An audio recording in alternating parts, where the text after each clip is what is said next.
എല്ലാവർക്കും നമസ്തേ. നമസ്തേ.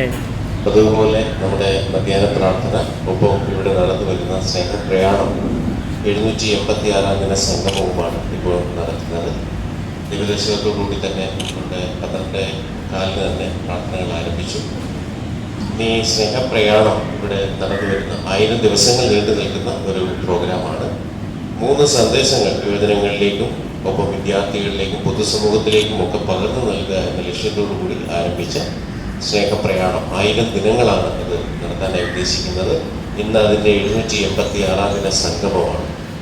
3 സന്ദേശങ്ങൾ എന്ന് പറയുമ്പോൾ 1 മാതാപിതാക്കളെ ദൈവമായി ആദരിക്കുക, 2 ഗാന്ധിയൻ ദർശനങ്ങൾ സത്യം, ധർമ്മം, ദയ, അഹിംസ ഇവയൊക്കെ ജീവിതത്തിൻ്റെ ഭാഗമാക്കുക, 3 സകല ജീവജാലങ്ങളെയും സ്നേഹിക്കുകയും ബഹുമാനിക്കുകയും ചെയ്യുക എന്നുള്ള ഈ 3 സന്ദേശങ്ങൾ ഇത് വിദ്യാർത്ഥികളിലേക്കും യുവജനങ്ങളിലേക്കും പൊതുസമൂഹത്തിലേക്കും ഒക്കെ പകർന്നു നൽകുന്നതിൻ്റെ ഭാഗമായിട്ടാണ് ഇങ്ങനെ ഒരു പ്രോഗ്രാം ഇവിടെ ആരംഭിച്ചത്. അതോടൊപ്പം തന്നെ ഇവിടെ 3 നേരവും പ്രാർത്ഥനകളുണ്ട്, രാവിലെയും ഉച്ചയ്ക്കും വൈകിട്ടും.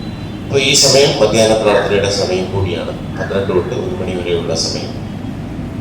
3 മതങ്ങളുടെയും പ്രാർത്ഥനകളൊക്കെ ഉൾപ്പെടുത്തിക്കൊണ്ട്, കാരണം ഈ കുടുംബത്തിൽ എല്ലാ മതവിഭാഗങ്ങളിൽ പെടുന്ന ആളുകളും കുടുംബാംഗങ്ങളായതുകൊണ്ട് തന്നെ അവരുടെയൊക്കെ പ്രാർത്ഥനകൾ ഉൾപ്പെടുത്തിക്കൊണ്ട് തന്നെയാണ് ഇവിടുത്തെ പ്രാർത്ഥനകൾ പോലും നമ്മൾ ക്രമീകരിച്ചിട്ടുള്ളത്.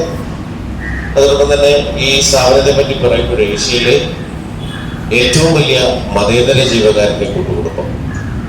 നമ്മുടെ നാട്ടിലൊക്കെ ഇഷ്ടംപോലെ സ്ഥാപനങ്ങളുണ്ട്. ഇപ്പോൾ നമ്മുടെ ഈ 1 കിലോമീറ്റർ ചുറ്റളവിൽ തന്നെ 3 സ്ഥാപനങ്ങളാണ് ഇത്തരത്തിലുള്ള സ്ഥാപനങ്ങൾ പ്രവർത്തിക്കുന്നത്. ഒട്ടനവധി സ്ഥാപനങ്ങൾ ഉണ്ടെങ്കിലും മതേതരത്വ സ്വഭാവത്തിൽ പ്രവർത്തിച്ചുകൊണ്ടിരിക്കുന്നു ഒരു സ്ഥാപനമാണിത് ഗാന്ധി ഭവൻ ദേവലോകം. പത്തനാപുരം ഗാന്ധി ഭവന്റെ ശാഖയായിട്ടാണ് ഇവിടെ ഈ സ്ഥാപനം പ്രവർത്തിക്കുന്നത്. പത്തനാപുരം ഗാന്ധി ഭവനെ സംബന്ധിച്ച് പറയുമ്പോൾ 1300-ൽ പരം കുടുംബാംഗങ്ങളാണ് അവിടെ ഉള്ളത്.